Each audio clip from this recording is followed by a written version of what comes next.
Brought to you by TechnoSpark 20 series smartphones.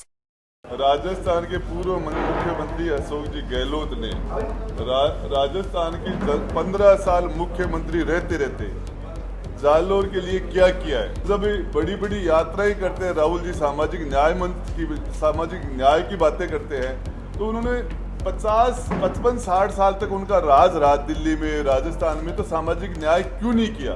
खुला मोर्चा उन्होंने खोल रखा है कि भारतीय जनता पार्टी को वोट नहीं करेंगे। तो क्या राजपूत समाज को आप वापस भारतीय जनता पार्टी की तरफ मूव करने के लिए आए? उनको राजी करने के लिए आया हूँ। सचिन पायलट भी यहाँ पर नहीं आ रहे हैं गहलोत के पक्ष में कैंपेनिंग करने के लिए, आप आ गए हैं उनके विरोध में। मैं जानकारी करता हूँ कि बात करो पायलट साहब से, वो मेरे मित्र हैं और इस मामले में क्यों नहीं आते पूछ के बता दूंगा। पायलट साहब ने तो नहीं भेजा कहीं। मुख्यमंत्री अशोक गहलोत जालोर में डोर टू डोर कैंपेनिंग कर रहे हैं और इसके बीच में लाल डायरी वाले राजेंद्र सिंह गुड़ा जालोर पहुंच गए। राजेंद्र सिंह गुड़ा ने यहाँ पर प्रेस कॉन्फ्रेंस करके और गहलोत के प्रति जो स्नेह था वो यहाँ पर उन्होंने उजागर किया है। मैं उनसे बात करूँगा सीधे। सर, आप जालोर आप पहुँचे हैं, क्या आपको बुलाया गया है या आप आए हैं? देखिए, दोनों बातें हैं, बुलाया भी गया, आया भी। लाल डायरी का क्या संबंध रहा है जालोर से, क्योंकि वैभव गहलोत यहाँ से जालोर से चुनाव लड़ रहे हैं? देखिए, आरसीए के चुनाव में जिस तरीके से भ्रष्टाचार हुआ था और उसके मैं पूरे जयपुर के अंदर मीडिया को वो पन्ने दे चुका था, उसके अंदर भ्रष्टाचार का स्पष्ट है,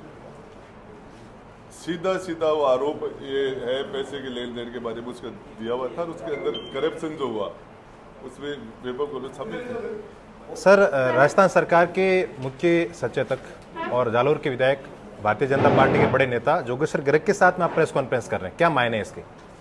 देखिए, शिवसेना और भाजपा दोनों का राष्ट्रीय स्तर पर अलायंस है और मैं शिवसेना का राजस्थान का कोऑर्डिनेटर हूँ और गर्ग साहब हमारे विधानसभा के हमारे मित्र भी, हम साथ बैठे हैं। जालोर आने का सर क्या पर्पज है, साफ शब्दों में बताएं। जालोर आने का सीधा पर्पज ये है कि जिस तरीके से राजस्थान के पूर्व मुख्यमंत्री अशोक जी गहलोत ने राजस्थान की 15 साल मुख्यमंत्री रहते रहते जालोर के लिए क्या किया है। यहाँ आज भी सामाजिक पिछड़ापन सबसे ज्यादा है, दलितों की स्थिति सबसे ज्यादा खराब जालोर भी है और आज़ादी के 75 साल बाद भी वो स्थिति है जो आज़ादी के समय थी। और इसमें गहलोत साहब ने क्या किया है, और जब बड़ी बड़ी यात्राएं करते हैं राहुल जी, सामाजिक न्याय की बातें करते हैं, तो उन्होंने 50, 55, 60 साल तक उनका राज दिल्ली में, राजस्थान में, तो सामाजिक न्याय क्यों नहीं किया। उन्होंने जातीय जनगणना क्यों नहीं कराई, और जातीय जनगणना तो 2011 में हो गई थी, वो उसको एक्सपोज क्यों नहीं किया, डिस्क्लोज क्यों नहीं किया। सर, मान लेते हैं कि जालोर में या फिर मुख्यमंत्री अशोक गहलोत जब मुख्यमंत्री थे तो राजस्थान में कुछ नहीं करा, लेकिन यहाँ के जो भारतीय जनता पार्टी लगातार 4 बार से यहाँ जीत कर जा रही है, तो जालोर में भारतीय जनता पार्टी ने ऐसा क्या करा है? वो तो इसका जवाब तो गर्ग साहब ने, भाजपा के लोग हैं वो कर रहे हैं। राजपूत समाज के लोग नाराज हैं। जालोर में अलग अलग जगहों पर वीडियो वायरल हो रहे हैं कि भारतीय जनता पार्टी के विरुद्ध उनका खुला मोर्चा उन्होंने खोल रखा है कि भारतीय जनता पार्टी को वोट नहीं करेंगे। तो क्या राजपूत समाज को आप वापस भारतीय जनता पार्टी की तरफ मूव करने के लिए आए? उनको राजी करने के लिए आया हूँ। आपको बुलाया गया है राजी करने के लिए? पुरुषोत्तम रूपाला का जो बयान है उसको लेकर आप क्या सोचते हैं? गलत था, मैं उसको कंडम करता हूँ। उन्होंने माफी मांगी है, लेकिन वो किसी भी व्यक्ति को यह अधिकार नहीं होता किसी समाज के बारे में इस तरह से कमेंट्स किसी को नहीं करनी चाहिए। सचिन पायलट के आप नज़दीकी रहे हैं, सचिन पायलट भी यहाँ पर नहीं आ रहे हैं गहलोत के पक्ष में कैंपेनिंग करने के लिए, आप आ गए हैं उनके विरोध में। मैं जानकारी करता हूँ कि बात करो पायलट साहब से, वो मेरे मित्र हैं और इस मामले में क्यों नहीं आते पूछ के बता दूंगा। पायलट साहब ने तो नहीं भेजा कहीं?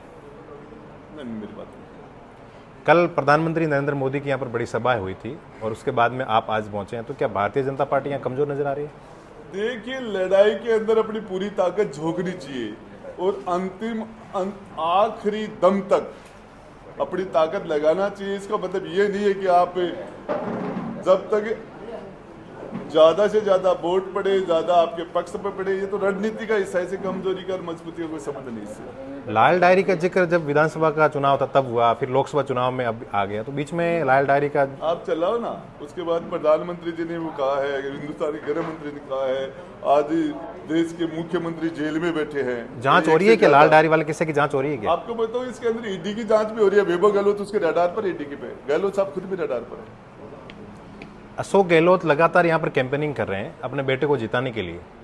वो 2003 में मुख्यमंत्री रहते रहते फेल हुए, फिर 13 में फेल हुए, फिर 23 में फेल हुए। चुनाव लड़ने में इससे ज्यादा कमजोर आदमी को है ही नहीं। तो फिर आपने उनका सपोर्ट क्यों करा? देखिए, उस टाइम में राजस्थान की जनता, हमारे क्षेत्र की जनता के हित में हमने फैसले किए। जब आप उनसे खपा हुए, उस समय तो सरकार लगभग चुनाव नजदीक आ गए थे, तो क्या आपने पूरे 4-4.5 साल पूरी मलाई मार के और उसके बाद में दूरी बनाई? 2 साल तो कुछ कार्य, 2 साल तो कोविड ही रहा और मेरा मुख्यमंत्री से चुनाव से 1.5 साल पहले भी डिफरेंस हुआ। क्या कहेंगे जालोर की जनता के लिए? मैं जालोर की जनता को ये कहना चाहता हूँ कि यहाँ चाहे वो दलित हो, चाहे वो बैकवर्ड हो, चाहे वो जनरल हो, अशोक जी ने, मैं आपके चैनल के माध्यम से राजपूत समाज को की तरफ से कहना चाहता हूँ कि राजपूत समाज के बड़े नेता होते थे कांग्रेस के अंदर। खेत सिंह राठौड़ होते थे, गुलाब सिंह सत्तावत होते थे, और इनके अंदर झुंझार सिंह जी बड़े बड़े नेता होते थे। सबको पानी पिला दिया इन्होंने। दलितों के साथ इन्होंने आज़ादी के 75-76 साल बाद भी आज भी दलित की हालत वही है जो आज़ादी से पहले थी।